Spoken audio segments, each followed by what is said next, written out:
Guam's best football players of all time. Welcome back. We've gone through numbers 10 through 6. We have the only defensive back to make the list, 2 pass-catching wizards, and the 2 best quarterbacks of all time. Now it's on to the top 5.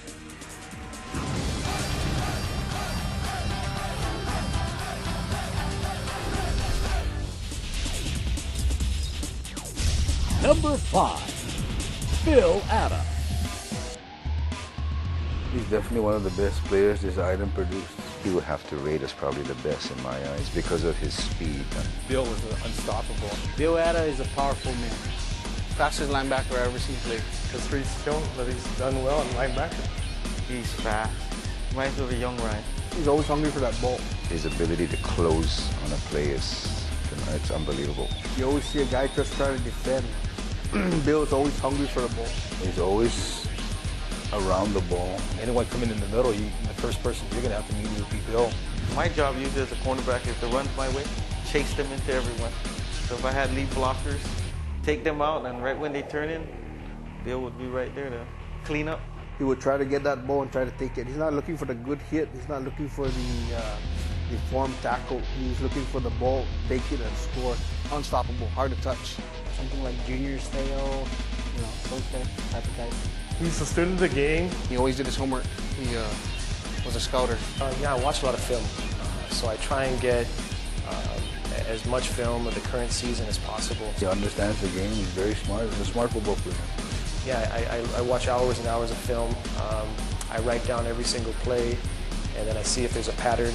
He knew every defense possible to run against any offense he saw. He's a smart linebacker, but at the same time, too, he has a heart to go in there and control the line of scrimmage. He's going to hurt you that way.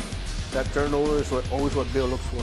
Bill's playing athletic ability speaks for itself even to this day. Watching a lot of film, and my wife is one witness because she's always sitting side by side with me saying, hey, haven't you watched this game 5 or 6 times already? I said, yes, but there could be something new that I didn't see the last time, so I rewind a lot. Yeah.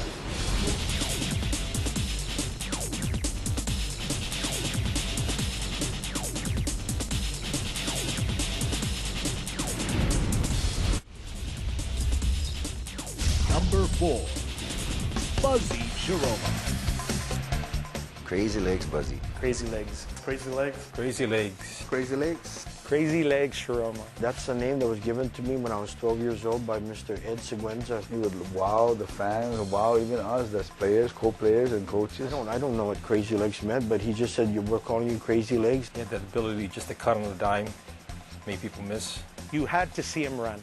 I don't run over people. I run around and just try to get to the end zone. We can run a play to the left side and he'd be over the right side, and then next thing you know, he's in the end zone. Tracking him down, so okay, I'm going to put my helmet in this guy.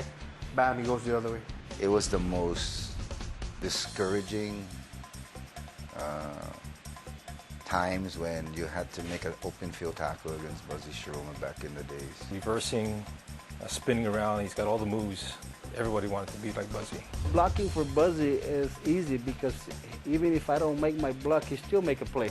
Defenses look silly on the field. I mean, talk about just an ever-changing direction when he ran. You could never anticipate his move because he was always one step ahead of you. Buzz demands performance from everybody, from the line to the center to the receivers to the backs. He made the best defensive players look really bad. One thing about Buzzy, he plays all the positions. Quarterback, halfback, and as he got a little bit older, he started playing the line, for heaven's sakes. Buzz is a legendary lineman. He had the best chop block I've ever seen. When you played against the Shiromas, always you look for this, you look for that, and you make sure you protect your knees. That's one thing that everybody's always aware of, like, oh, watch out for Buzzy's gonna take your legs out. You know Buzzy was going to go for your legs. He's going to take you out. I don't know about that. All I know is that I see the ground a lot, and my job is to stop that person in front of me. I looked up to the man as a player, and even as a guard, when I saw him block, he wasn't scared of any player, any size, any speed. Him and Rodney are still experts at doing that because of their background and where they came from with the Winning Eagles. He just knew, how to block people. He had great techniques. When he blocks you, he stays on you until the whistle's blown. He took out a lot of guys. Did he intentionally want to hurt them? No. But if your leg is planted and he chops you, that's your fault. My linemen were always worried about Buzzy's chop block. Because Buzzy will clean your clock if you don't prepare for him. Buzz will come on, man, come here. Oh yeah, I'm not gonna step into that. Well, he always tells me he never chopped me. He says, Bill, you know, you're a nice guy. I like you. I'm not gonna chop you. And I think he might have been telling the truth. The easiest way to get to these big guys is to get up their knees and below. And I'm sure they'll remember my name after that. Well, everybody wants to be like him, you know, but he just had the ability to do a lot of crazy things out there. Buzz is definitely a legend, yeah.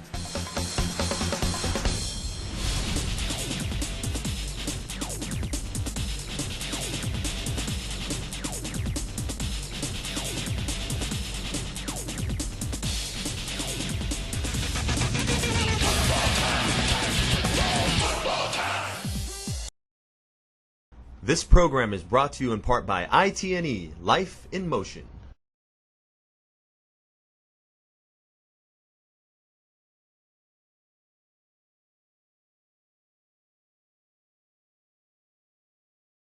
This program is brought to you in part by ITNE, Life in Motion.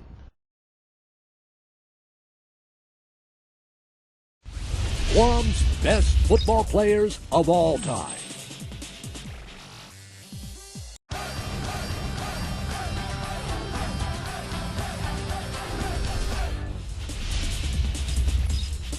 Number 3, Art Rabon.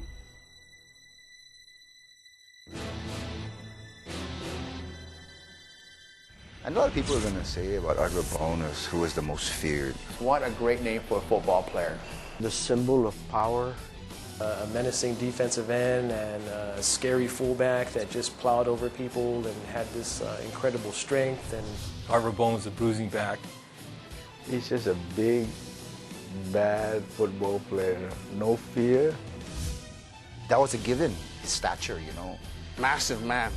He'd walk out in the field and Art would be like a Bo Jackson, you know, never went to the weight room, but yet he was chiseled and his legs were massive and just the way he walked, like he's going to hurt somebody. So you put that quickness with that muscle and that power that he had, danger, danger. Everybody would love to have him in this, you know, the team, same team. He's not going to run left. He's not going to run right. He's going to run right through you and over you, and he'll let you know that that he's the boss. not only was he fearsome defensive end, but when he played fullback, again, as a defensive back, when I saw him coming around to block the edge, I would duck down for cover as deep as I can because Art would run me over. As big legs as he has, you know, big old trunk legs. I could see him carrying four guys on his back and still getting busted yards. And like I said, he was just a bull. It's like flies, just mosquitoes just going right on his legs, and he just move him away. I remember Art would just wipe him out. Art was the guy that when he had the ball, he could still do damage. He didn't look like he was the ball carrier. If you ever noticed or if you ever remember Art playing, that ball was just an added incentive for him to hit you. Just run over people. That's his. I think that's Art's signature.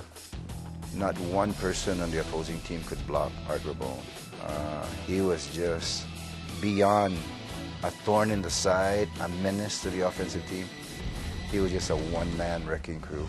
When you're a fullback or a back blocking Art, you better say your prayers because Art was going to go over you and get to your quarterback.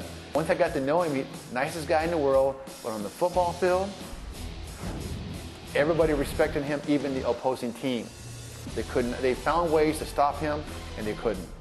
When you're on that ground and your back's on that ground, Art's just going to smile at you and just step on you and walk into that end zone.